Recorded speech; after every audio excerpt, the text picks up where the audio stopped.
Macet total sejauh 5 km tidak terhindari saat ribuan pemudik sepeda motor menerobos dan melawan arus penyekatan larangan mudik di Karawang, Jawa Barat. Kepolisian dari Polda Metro Jaya terpaksa menambah personel dan jumlah pos penyekatan.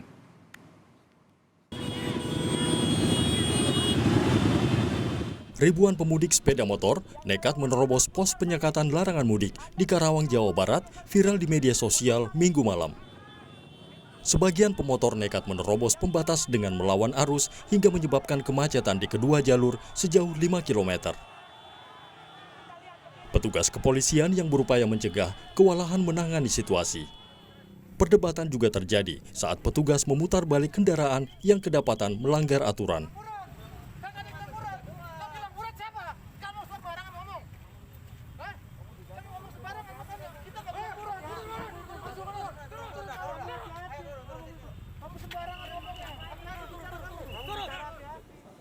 Situasi ini memicu penambahan personel dan pos penyekatan di jalur-jalur perbatasan. Kabid Humas Polda Metro Jaya, Kombes Yusri Yunus, menegaskan penambahan pos penyekatan akan dilakukan per 3 hingga 5 km. Kita akan tambah ya kekuatan dari kegiatan tadi malam, tambah personil, tambah penyekatan. Tambah bukan gandakan lagi, kita akan tambah. Penyekatan itu. Jadi setiap masuk mungkin per 3 km akan ada penyekatan atau per 5 km penyekatan, disekat sampai dengan kembali. Di Cirebon, Jawa Barat, banyak pemudik lolos menghindari penyekatan melalui jalur-jalur tikus. Berbagai petunjuk arah bahkan nampak di sepanjang jalur tikus yang dilalui dan dimanfaatkan pemudik. Gubernur Jawa Barat Ridwan Kamil mengingatkan para mudik tidak terburu-buru senang karena adanya penyekatan lain di sepanjang jalur lintasan. Yang kemarin nerobos jangan senang dulu karena dilepas itu karena ada 2 jalur yang diokupasi, dilos dulu setengah jam, itu nanti disekat lagi di penyekatan berikutnya. Cuman mungkin tidak terberitakan oleh media atau yang viral kemarin ya. Jadi tidak betul itu semua lolos juga. Di sininya di los karena nggak bisa mutar balik karena 2 jalurnya diokupasi. Itu di daerah Subang, di daerah berikutnya itu laporan dari Polres sudah dilakukan pemutar balikan juga. Pemudik sepeda motor yang lolos penyekatan terpantau memenuhi jalur Pantura di Tegal, Jawa Tengah. Seorang pemudik yang lolos mengakui ribuan pemotor memilih menerobos penyekatan demi tiba di kampung halaman jelang Hari Raya. Karena kanan kiri penuh, macet yang dari sana nggak bisa jalan, dari sini nggak bisa jalan. Terus akhirnya diperbolehkan sama polisi? Bukan diperbolehkan, terobos saja. Tahun kemarin nggak mudik, kan sekarang nggak mudik lagi. Kasihan orang tua, ya kan? Mudik kemana, Mas? Saya ke Pemalang. Modus lain ditempuh masyarakat yang nekat mudik di tengah masih tingginya penularan COVID-19. Ada yang menggunakan kendaraan ambulans, ada pula yang menggunakan truk angkutan sayur. Pelarangan mudik ditetapkan pemerintah mengingat masih tingginya ancaman penularan COVID-19. Tim Liputan, Kompas TV. Saudara, polisi berupaya untuk menghalau para pemudik motor yang masih saja membanjiri akses menuju jalur Pantura. Namun akal-akalan pemudik tidak ada habisnya demi lolos penyekatan. Mulai dari mengelabui petugas hingga datang bergerombol. Bahkan dari lapangan, temuan kami ada penunjuk arah yang dipasang di sejumlah jalan tikus demi mempermudah pemudik lolos dari pengawasan polisi. Bagaimana langkah tegas kepolisian menegakkan aturan larangan mudik di tengah pandemi, di tengah masyarakat yang belum sepenuhnya mematuhi aturan ini? Kita bahas bersama Direktur Lalu Lintas Polda Metro Jaya, Komisaris Besar Polisi Sambodo Purnomo Yogo. Selamat malam Pak Dirlantas, dengan Aiman, Kompas TV di Jakarta. Selamat malam, Mas. Iya. Ketemu lagi. Baik, Pak Dirlantas, Pak Sambodo, saya ingin penjelasan dulu Pak terkait dengan peristiwa yang viral kemarin di perbatasan Bekasi Karawang, Jawa Barat. Apa yang terjadi sesungguhnya? Iya, penyekatan Kedung Waringin di perbatasan Bekasi dan Karawang itu adalah penyekatan untuk peniadaan mudik di jalur arteri. Dari itu kan ini sudah hari kelima ya berarti ya. Iya. Dan memang kemungkinan kemarin adalah puncaknya para masyarakat yang masih mencoba untuk mudik, khususnya yang menggunakan sepeda motor. Karena kalau yang menggunakan mobil kan rata-rata lewat tol, itu sudah ada penyekatannya, pemeriksaannya di kilometer 31 Cikarang Barat. Nah, untuk yang pemudik yang melewati jalur arteri ini memang penyekatannya di Kedung Waringin. Dan tadi malam memang ada cukup banyak, dan sejak malam itu, sejak jam 7, jam 8 itu sudah mulai diperiksa. Kemudian yang kira-kira tidak memenuhi perjalanan non mudik yang diperbolehkan itu kemudian diputar balik. Kurang lebih sekitar 20 meter lah dari perbatasan Bekasi dan Karawang. Nah, yang diputar balik ini ternyata tetap memaksa untuk menembus penyekatan yang kita lakukan, sehingga kemudian jumlahnya makin lama makin bertambah. Dan ini yang perlu digarisbawahi bahwa ini sebetulnya bukan jebol, tetapi memang ini adalah bagian dari diskresi kepolisian untuk menghindari adanya kerumunan. Maka kemudian dalam hanya kita lepaskan itu pun tidak lama, hanya kurang lebih sekitar setengah jam dilepaskan. Kemudian setelah itu kita lakukan penyekatan kembali. Dan seandainya dilepaskan pun juga kan di Kerawang ada, di Pantura, Subang ada, di Indramayu ada, di Cirebon ada penyekatan. Makanya sepanjang di Pulau Jawa aja ada 381 titik penyekatan. Gitu. Jadi Pak Sambodo mengatakan bahwa kalaupun dilepas, di titik selanjutnya, entah mungkin 2 titik, 3 titik, atau mungkin titik berikutnya, 1 titik lagi itu pasti akan tersekat. Pasti ada tersekat. Oke. Jadi artinya kalaupun dia di jalurnya dia tidak bisa lolos, masuk ke kota itu kan misalnya ke Bandung, masuk ke Cirebon itu kan ada penyekatan-penyekatan juga. Oke. Kalau seandainya dia tampak seperti mudik, tapi kalau nggak bawa barang, hanya mungkin tas saja sendiri, apakah mungkin juga ketahuan, Pak Sambodo? Ya, kita kan punya CB-CB di lapangan ya, artinya secara sekilas juga nanti bisa kelihatan. Plat nomor begitu ya? Secara detail kita pilih satu persatu. Tentu ini itu dinamika di lapangan lah. Kita bisa lihat dari plat nomor dan sebagainya. Oke.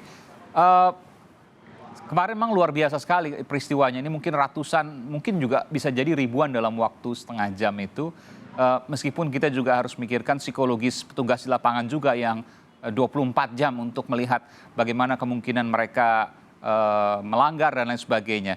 Bagaimana kemudian apa yang bisa disampaikan terkait ini? Ini mungkin tugas yang tidak mudah. Bisa jadi hal yang mungkin lebih berat dibanding tahun lalu. Karena tahun lalu kan baru pertama kali.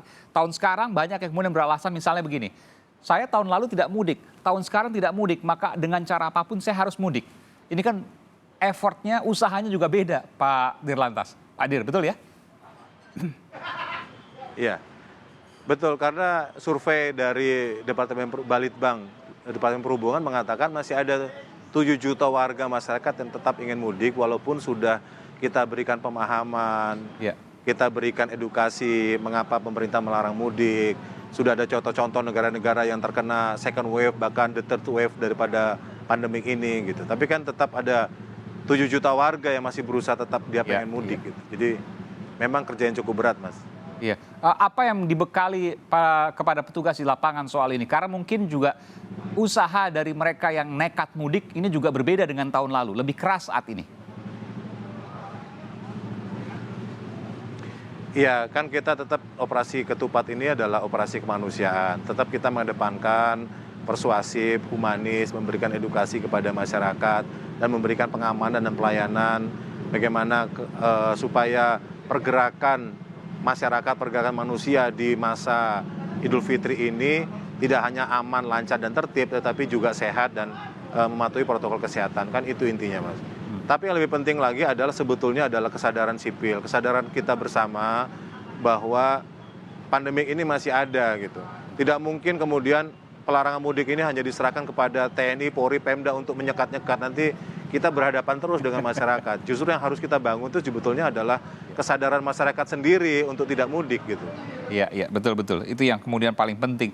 Termasuk juga soal kita bicara soal antisipasi. Jalan tikus misalnya, ini kami dapat informasi di lapangan bahwa justru malah ada petunjuk untuk kemudian melewati jalan tikus menuju ke A, B, C untuk menuju ke tempat mudik. Informasi yang sama juga didapatkan, Pak Dir? Ya, saya tahu ada, ya saya sebut aja lah, ada yang kata pakai Google Map, ada yang pakai Waze dan sebagainya.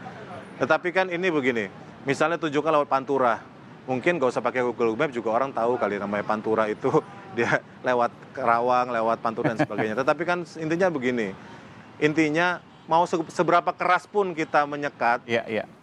kalau memang masyarakatnya pengen mudik kan itu juga agak berat gitu. Kita juga ya, saya sendiri juga nggak mungkin lah 100% kami mampu untuk menyekat orang untuk tidak mudik gitu.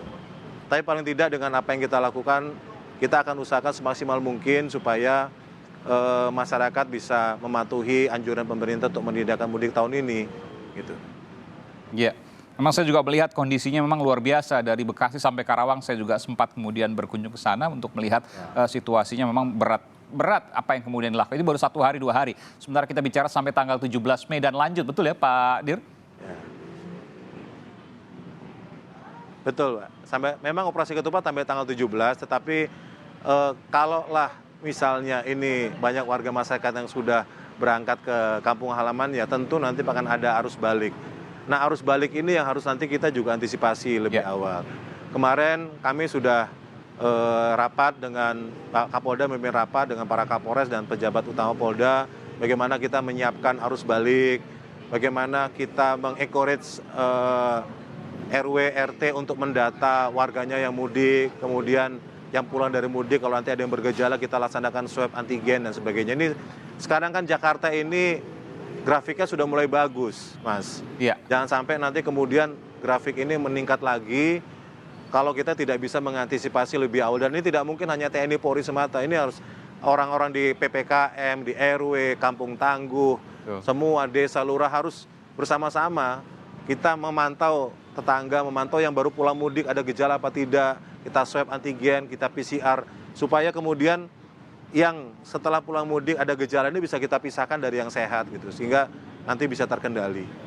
Ke depan, beberapa hari ke depan mungkin masih akan ada arus keluar dari Jabodetabek menuju ke arah timur ke Pantura. Apa yang bisa disampaikan Pak Dir, termasuk juga nanti ketika kemudian ada arus balik lepas dari Idul Fitri?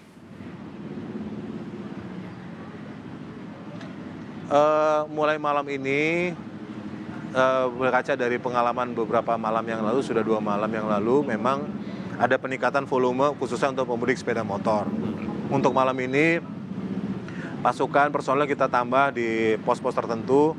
Tadi yang seperti disampaikan oleh Pak Kabid Humas, ada tambahan pos-pos penyekatan, khususnya untuk yang jalur-jalur sering dilalui oleh para pemudik sepeda motor.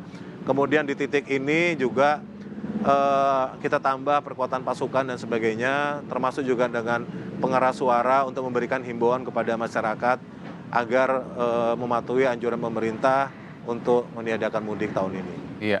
Ini jadi kalau saya boleh simpulkan secara pribadi, ini 11-12 artinya mirip dengan mengelola unjuk rasa begitu ya Pak Dir ya? Ya, ada bedanya sih. Kalau unjuk rasa kan memang mereka yang menyampaikan aspirasi. Kalau ini mungkin aspirasinya mudik kali ya. Mudik ya. Tapi kalau banyak seperti tadi malam kan tantangannya juga cukup luar biasa. Betul. Tadi malam memang cukup banyak. Itulah sebabnya makanya kemudian malam ini kita tambah personilnya. Kemudian titik penyekatannya kita tambah sehingga nanti beban itu tidak bertumpu di satu titik di Kedung Waringin ini. Baik. Apresiasi untuk pihak kepolisian. Semoga tetap sehat juga di lapangan dan juga bisa secara persuasif dan juga humanis terkait dengan pelarangan mudik ini. Terima kasih Pak Dirlantas, Komisaris Besar Polisi Sambodo Purnomo Yogo. Sehat selalu Pak Dir. Terima kasih Mas.